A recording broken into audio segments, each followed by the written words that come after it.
Okay, अब सुनो। हमारा एक्सट्रैक्शन पॉइंट इस चट्टान के ऊपर है और हम ऊपर तक जूमार करेंगे, पर इस काम को बिना टांगों के करना कोई मामूली बात नहीं है। आज मैं पूरा दम लगा दूंगा। मैं हूँ बेयर ग्रिल्स और मैंने अपनी पूरी जिंदगी जंगल में जिंदा रहने और प्रकृति के खिलाफ लड़ने में बिताई है। ये रैटल स्नेक्स का इलाका है और इसने मुझे सिखाया है कि कितनी असाधारण शक्ति होती है इंसानी जज्बे में। पीछे की तरफ, शाबाश। मैं नीचे नहीं देख रहा। ये खतरनाक है।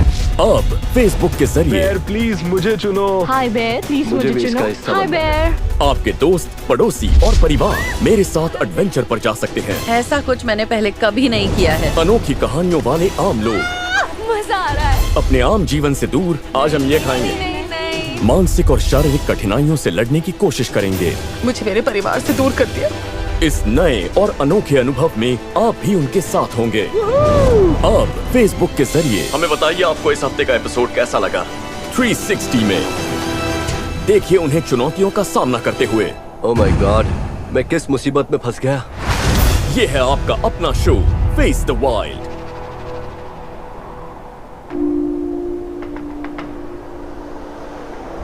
देखो बेयर, मैं चाहता हूँ कि आप मुझे चुने।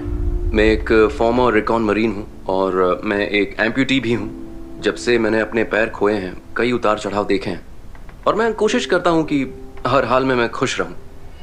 वो बहुत मुश्किल है। बहुत सारे लोग मुझे देखकर कहने लगते हैं कि तुम शायद ये नहीं कर सकते, तुम वो नहीं कर सकते, और मैं उन लोगों से परेशान हो चुका हूँ जो मुझ पे दया करने का दिखावा करते हैं और मुझे किसी काम का नहीं समझते। मैं पूरी दुनिया को दिखाना चाहता हूँ कि मैं क्या कर सकता हूँ और इसमें मुझे आपकी मदद चाहिए।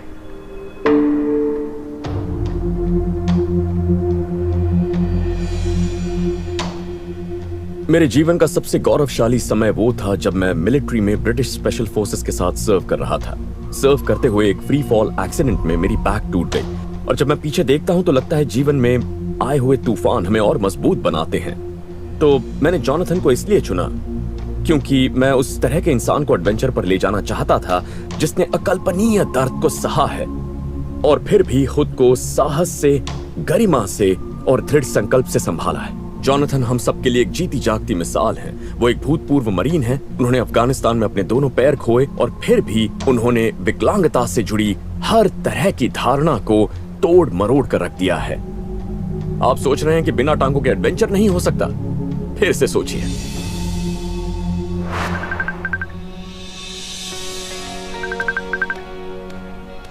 हाय, मैं बेयर हूँ। हे, हेलो बेयर, कैसे हैं आप? मैं बस ये बताने के लिए कॉल कर रहा था कि मैंने तुम्हें चुन लिया है। अरे वाह।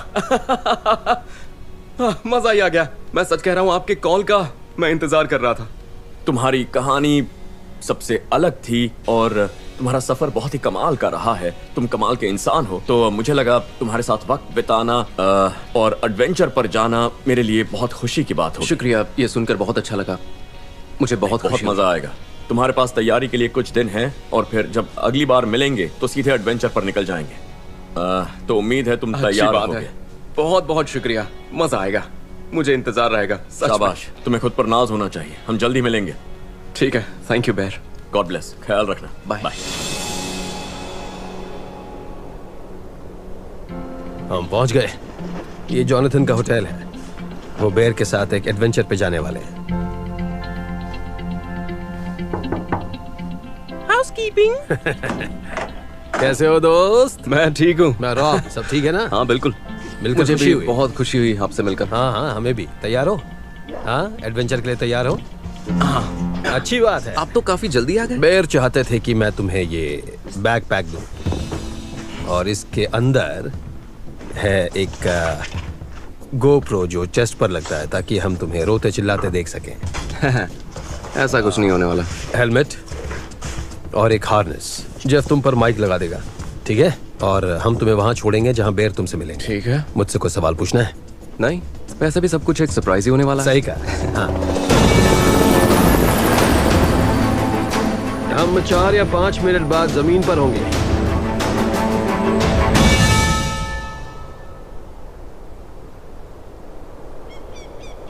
मुझे पता नहीं मैं कहाँ पर हूँ और ये भी नहीं जानता कि मैं क्या करूँगा, पर मैं नहीं चाहूँगा कि मुझे कोई चोट लगे, क्योंकि अगर मेरे पैर पर कोई चोट लगती है तो उसे ठीक होने में आमतौर पर ज्यादा वक्त लग जाता है। पर मुझे चुनौतियां पसंद है, उससे मुझे नई ऊर्जा मिलती है। बेर, तुम कहाँ हो?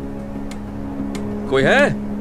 मैंने बहुत दर्द सहा है, तकलीफें झेली हैं, और इसीलिए मैं बाहर निकलकर लोगों को प्रेरणा देना चाहता हूँ जो अपनी जिंदगी में बुरे दौर से गुजर रहे हैं। मैं दिखाना चाहता हूँ कि अगर आप ठान लेते हैं तो आप कुछ भी कर सकते हैं। देखिए, मुझे नहीं पता मुझे क्या करना होगा, लेकिन मैं हार नहीं मानूंगा, और मैं चाहता हूँ कि आप भी अपनी जिंदगी में इसी तरह से आगे बढ़िए। पैर की एंट्री हमेशा बहुत खास होती है। क्या बात है।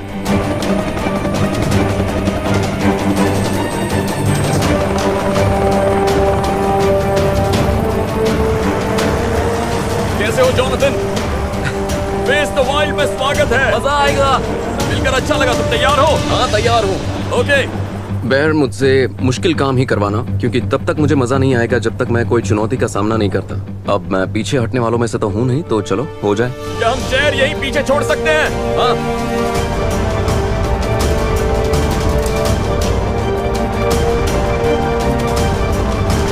ओके, हम बैठ गए। चलो हो जाए। हाँ, बिल्कुल।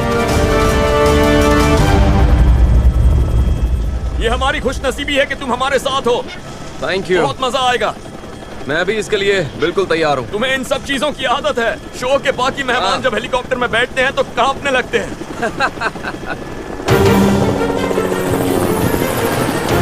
ओके, तो हम सीधे उन पहाड़ों में जा रहे हैं, घाटी के इन लेक सिस्टम्स को फॉलो करते हुए। क्या बात है। एडवेंचर शुरू हो चुका है।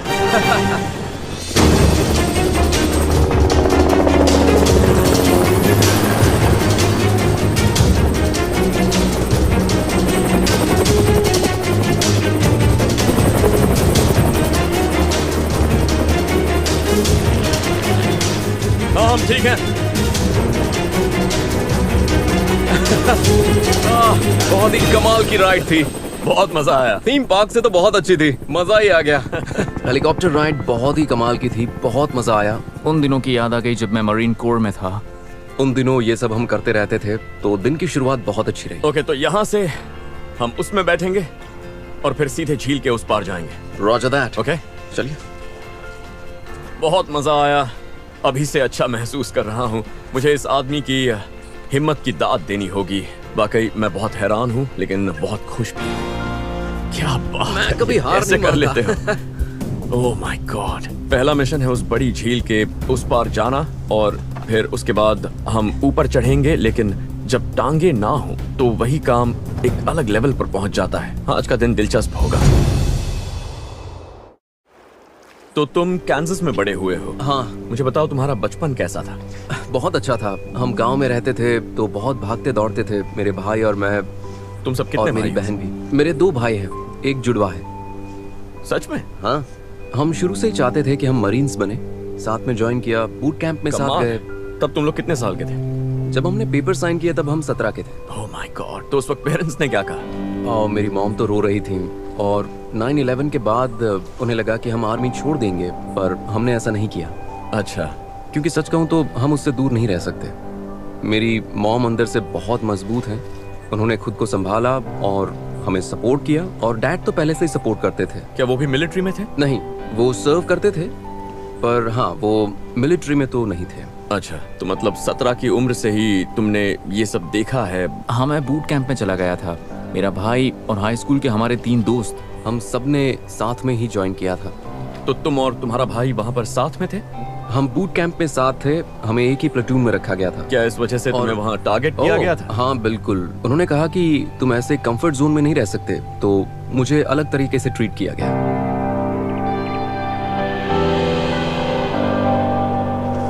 1 2 3। 1 2 3। तुम ठीक हो? हाँ, तो आखिरकार हाँ। हम अपने कॉम्बैट स्कूल्स में गए, और वहाँ पर हम सब अलग हो गए। वो पहली बार था जब मैं अपने भाई से अलग हो रहा था। सच कहूँ तो वो मेरा आधा हिस्सा है। वो कमाल का है। मेरे परिवार में हम सब एक दूसरे से बहुत प्यार करते हैं। जब हम पर कोई मुसीबत टूट पड़ती है, जैसे तुम्हारे साथ हुआ था, तब परिवार की असली अहमियत समझ में आती है।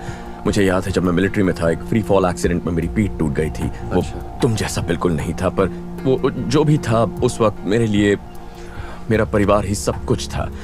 और उसी तरह तुम्हारे भाई और बाकी सबका साथ होना तुम्हारे लिए अच्छी बात रही। हाँ बिल्कुल, आपने सही इस कहा। बीच पर आगे चलते हैं, फिर थोड़ी सी आग जलाएंगे, कुछ खाएंगे और फिर आगे जाएंगे। अगले हिस्से के लिए हमें ताकत चाहिए। ठीक है। ओके,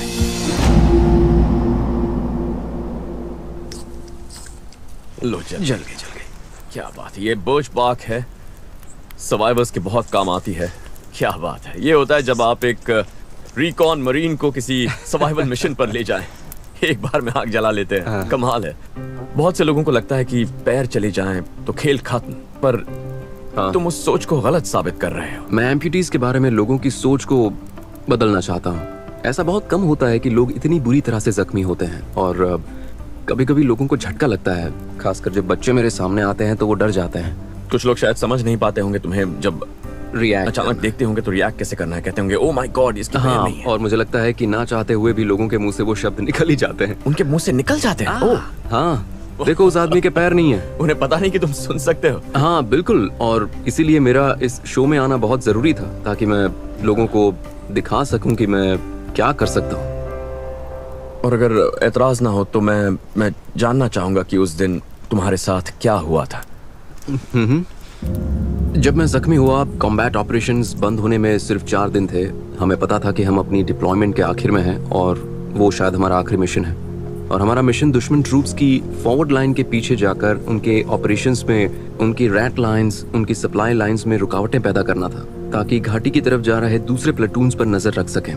तो हम उस रात पोजीशन को ऑक्यूपाई करने के लिए गए और हमने अपनी सर्वेलेंस शुरू की, और उस वक्त हमें 2 IEDs मिले जो डेटोनेट नहीं हुई थी। नहीं, वो डेटोनेट नहीं हुए थे। वो हमें किसी के भी इनिशिएट करने से पहले मिले।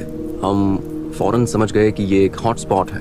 हम ऊपर एक प्लेटू पर थे और वहाँ एक रास्ता था हमारे बिल्कुल नीचे, और तभी हमें पता चला कि वहाँ 4-5 फाइटर्स हैं जो वहाँ रेडियो पर बात कर रहे थे। तो हमने खुद को तैयार किया और फिर दीवार से कूदे और उन पर हमला कर दिया।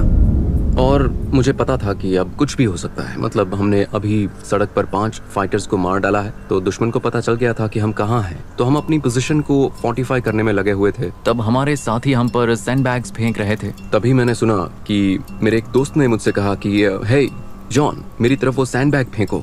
मैंने कहा हाँ क्यों नहीं, और फिर शायद मैंने जल्दबाजी में गलत कदम रख दिया और अचानक सब कुछ सफेद हो गया। उसके बाद मुझे ऐसा लगा जैसे एक सपने से मैं जागा हूँ, एक गहरी नींद से जागा हूँ। मुझे कुछ समझ में नहीं आ रहा था। मैं ठीक से देख नहीं पा रहा था क्योंकि चारों तरफ बहुत ज्यादा धूल थी, कुछ भी दिखाई नहीं दे रहा था। मैं अपनी पीठ के बल लेटा था और मैंने सोचा कि वो मतलब ये सब क्या हो गया। फिर मैंने उठने की कोशिश की। रुकिए मैं आपको दिखाता हूँ। जैसे मैंने उठने की ऐसे कोशिश की पर नहीं उठ पाया। फिर जब हम मुड़ते हैं तो हम अपने पैरों का इस्तेमाल करके इस तरह से मुड़ते हैं ना, तो मैं वो उस वक्त कर नहीं पाया और मैं समझ गया कि वो आईडी था और मेरे पैर जा चुके हैं। मेरे दोस्तों में से एक एडम वहाँ था, उसकी पीठ पर मांस चिपका हुआ था जैसे कोई स्विस चीज हो। उसकी पीठ पर पत्थर थे और कुछ विस्फोटकों में से निकला हुआ प्लास्टिक भी था, और मेरे फीमर्स और मेरी हड्डियों के टुकड़े और मेरे पंजे थे, मेरे पैरों के चिथड़े उड़ गए थे और वो उसकी पीठ पर चिपके हुए थे। सोच और तब मैंने उससे कहा कि अब हम असली भाई बन गए। असली भाई बन गए। उस वक्त वो अफगानिस्तान में सबसे बड़े आईडीज में से एक था जिस पर किसी ने पैर रखा, और वो अब तक जिंदा है। तुम्हें जिंदा बचना ही था। हाँ। तुम्हें जिंदा रहना था।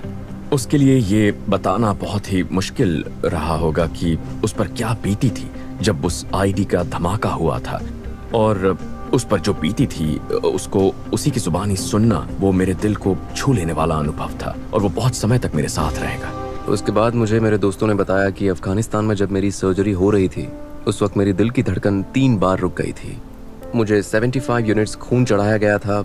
आखिर में उनके पास खून खत्म हो गया था, और फिर मेरे बेड के पास, मेरे सर्जरी टेबल के पास बहुत सारे ब्रिटिश सैनिक थे और मुझे उनसे डायरेक्ट खून चढ़ाया गया था।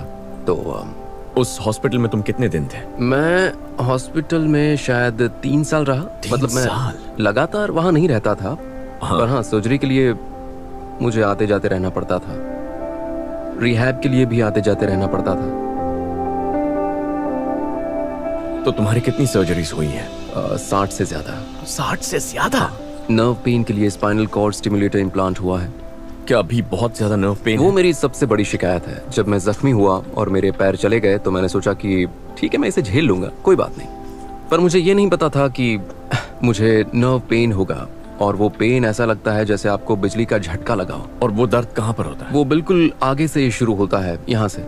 तो यहाँ से वो शुरू एक होता तरह है का और- फैंटम पेन है। हाँ, वो फैंटम पेन है, और वो ऊपर तक आता है और ऐसा लगता है जैसे कोई पीट रहा है और मुझे जला रहा है। और वो अभी भी होता है? हाँ, अभी भी होता है, और मैं उसके लिए दवाई ले रहा हूँ। यकीन नहीं होता, वाकई यकीन नहीं होता।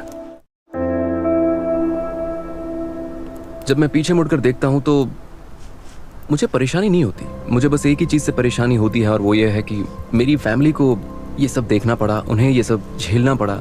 उन्हें पता नहीं था कि मैं बचूंगा या नहीं बचूंगा। उसमें तुम्हारी कोई गलती नहीं थी, बल्कि तुमने खुद बहुत कुछ सहा है। मैं इस बारे में बहुत बात कर चुका हूँ, तो ये मेरे लिए नई बात नहीं है। पर कहानी के कुछ हिस्से ऐसे हैं जो मुझे इमोशनल कर देते हैं, खासकर जब मैं सोचता हूँ कि मेरी फैमिली को क्या सहना पड़ा। मेरा छोटा भाई अपने बड़े भाई को खोने वाला था, और मेरे पेरेंट्स अपने बच्चे को खोने वाले थे। पर खास तौर पर मेरा जुड़वा भाई। हम हमेशा बात करते थे कि हमने एक दूसरे को खो दिया तो क्या करेंगे, क्योंकि हम दुनिया में साथ आए तो हमने सोचा है कि हम साथ ही जाएंगे, और इसलिए इससे गुजरना आसान नहीं था। तुमने जो कुछ भी किया उसके लिए मेरे दिल में बहुत इज्जत है, तुम्हारा शुक्रिया।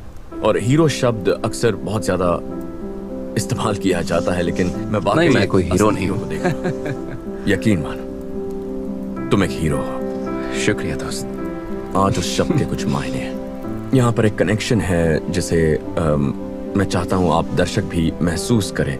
आज जॉन ने हमसे कई बातें की, और मुझे ऐसा लगता है कि मैं और आप हम सब खुश नसीब हैं कि हमने उनकी कहानी सुनी। पता है हमें क्या करना चाहिए? बताइए। खाना। हाँ, आइडिया अच्छा है। और मैं खाने के लिए एक बहुत अच्छी चीज लेकर आया हूँ, तुम्हें कुछ याद आ जाएगा। ओह हाँ। एक बात कहूँ मैं? हमारे दर्शकों को बताओ कि ये क्या है। देखिए, ये एक MRE है। ये एक मील रेडी टू ईट है। हम इसे फील्ड में इस्तेमाल करते हैं। हमारे पास कुछ एशियन स्टाइल मीट स्ट्रिप्स हैं। ओह, क्या बात है। ओके, तो ब्रिटिश कमांडोज के ऑनररी कर्नल होने के तौर पर ये मेरा फर्ज है कि मैं तुम्हें MRE लेने का ब्रिटिश तरीका सिखाऊं। ओके। जैसा कि तुम्हें पता है, इसमें एक हीटिंग पैड है, और तुम्हें बस इसमें पानी या फ्लूइड्स मिक्स करने होते हैं, और ये ठंडे खाने को गर्म करता है। पर आज ये काम मैं खुद करने वाला हूँ। हाँ बिल्कुल। ऐसे बनता है खाना। हाँ, बिल्कुल। ब्रिटिश स्टाइल में। कुछ ब्रिटिश कमांडोज ऐसे ही, yes। MRE में सुसु करते हैं। कोई भी सैनिक आपको बता देगा कि बैरक रूम में इस तरह की बातें होती हैं कि आप इसमें पी कर सकते हैं, और इससे खाना वैसे ही गर्म हो जाता है। ये एक पुराना और आजमाया हुआ तरीका है। जब पानी कम हो तो एक बढ़िया सर्वाइवल ट्रिक है। अच्छी बात यह है कि ये खाने को गर्म करेगा, हमें ऊर्जा और प्रोटीन मिलेगा जो आगे चलकर हमारे काम आएगा। ओके, ये लो, पहला बाइट तुम्हारे नाम। ओह हाँ, जानते हैं मैंने पहले कभी इसे खाया नहीं है, पर अच्छा है। शुक्र है कि तुम उस दिन जिंदा बच गए, और शायद इसकी एक वजह यह है कि तुम दूसरों के लिए प्रेरणा बनने वाले थे। तुम वाकई बहुत लोगों को इंस्पायर करते हो। तुम्हारे साथ बैठना भी मेरे लिए ऑनर की बात है। शुक्रिया। मेरे लिए भी इस एडवेंचर पर आना बहुत बड़ी बात है, और हमारा बैकग्राउंड भी एक जैसा है। वाकई मैं बहुत खुश हूँ। ओके, तो तुम और मैं, हम वहाँ ऊपर चढ़ेंगे। बढ़िया है, मजा आएगा। तो हमारा एक्सट्रैक्शन पॉइंट वहाँ ऊपर उस चट्टान पर है। वो लगभग 70 फुट ऊपर है, बहुत वर्टिकल है, और हम जुमार करके ऊपर जाएंगे। ओके, चलो मेरे साथ। जुमार ऐसा डिवाइस है जिससे रस्सी आपको ऊपर ले जाती है पर नीचे आने नहीं देती, और ये वो चीज है जिससे सैनिक इमारतों पर और ऑयल रिग्स वगैरह पर चढ़ने की कोशिश करते हैं। पर उस काम को बिना पैरों के करना, वो तो कोई मामूली बात नहीं होगी। तो ये हैंडल है, ये लॉक होता है ना? ये ऊपर लेकर जाएगा। पर एक चीज जिसने मुझे जॉन की कहानी में बहुत प्रभावित किया, वो ये कि उसमें नाकामी नहीं है। नाकामी सिर्फ हार मानने में है। मैं उसके जज्बे को सलाम करता हूँ। मुझे लगता है कि अगर ये आदमी इतना कुछ सहने के बाद भी इतना सकारात्मक हो सकता है और बिना पैरों के इस चट्टान पर चढ़ सकता है, तो फिर आप सब लोग और मैं और जो भी कोई मुसीबत में होगा, वो जब भी मुसीबत आए तो हम सब भी वही करेंगे। हम भी कभी हार नहीं मानेंगे। इसको खींचते हुए ऊपर जाना है, हाँ ऐसे, और फिर छोड़ देना है, और फिर हाँ, बहुत अच्छे, बहुत बढ़िया। मुझे लगता है तुम मुझे हरा दोगे।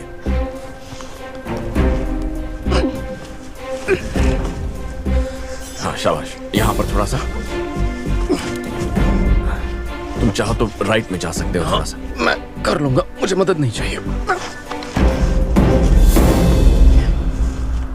बहुत अच्छे जॉन।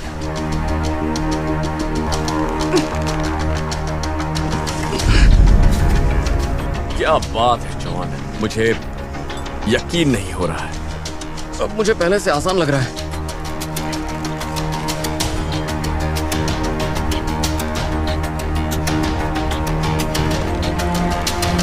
कुछ लोग जिन्हें मैं जानता हूं वो अभी नीचे ही कहीं होते, हाँ, पर तुम, क्या बात है, शाबाश, तुमने कर दिखाया।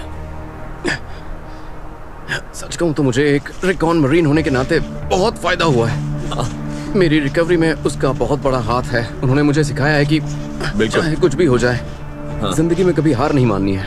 मुझे काफी एक्सपर्ट मेडिकल अटेंशन भी मिला, लेकिन पता है सबसे ज्यादा आपका विल पावर ही आपको ठीक होने में मदद करता है।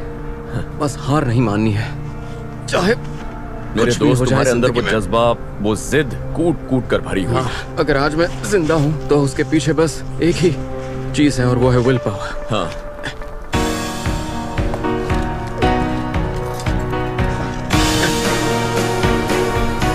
वो क्लाइंब बहुत अच्छी रही, बहुत मजा आया। मतलब बेयर ग्रिल्स के साथ आप एक एडवेंचर पर हैं, इससे अच्छा क्या हो सकता है। तो हमारा चॉपर उस तरफ से आएगा। ओ हाँ, हमारे पास दो रास्ते हैं, उनमें से एक है बोरिंग एक्सट्रैक्शन नहीं या फिर रिकॉन एक्सट्रैक्शन। रिकॉन एक्सट्रैक्शन, उसी से जाएंगे।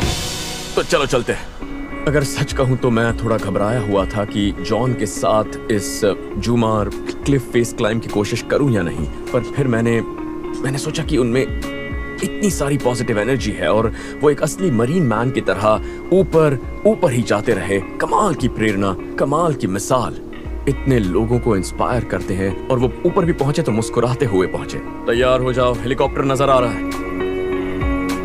अगर आप में से कोई संघर्ष कर रहा है तो कभी हार मत मानना। मैंने बहुत पेन सहा है, अपने नर्व पेन को सहा है, पर मैं कभी पीछे नहीं हटा। मैंने हमेशा हिम्मत दिखाई और मुसीबतों का सामना करते हुए आगे बढ़ता रहा।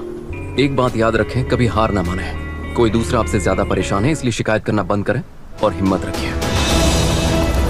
इससे पता चलता है कि सीमाएं यहाँ और यहाँ होती हैं, रुकावटें होती ही हैं दूर करने के लिए। सही है। और मेरे दिल में इस लाजवाब इंसान के लिए बहुत ज्यादा आदर और सम्मान है। तुम्हारी सर्विस के लिए शुक्रिया, और बाकी वेटरन्स की तरफ से भी मैं यही कहना चाहूंगा कि तुम कमाल के हो जॉन। बहुत मजा आया। मुझे इस शो में बुलाने के लिए बहुत बहुत शुक्रिया। नहीं, ये हमारी खुशनसीबी है कि हमें तुम्हारी कहानी सुनने का मौका मिला। सभी ब्रिटिश कमांडोज की तरफ से और रिकॉन मरीन्स की तरफ से जॉन और मैं साइन आउट कर रहे हैं।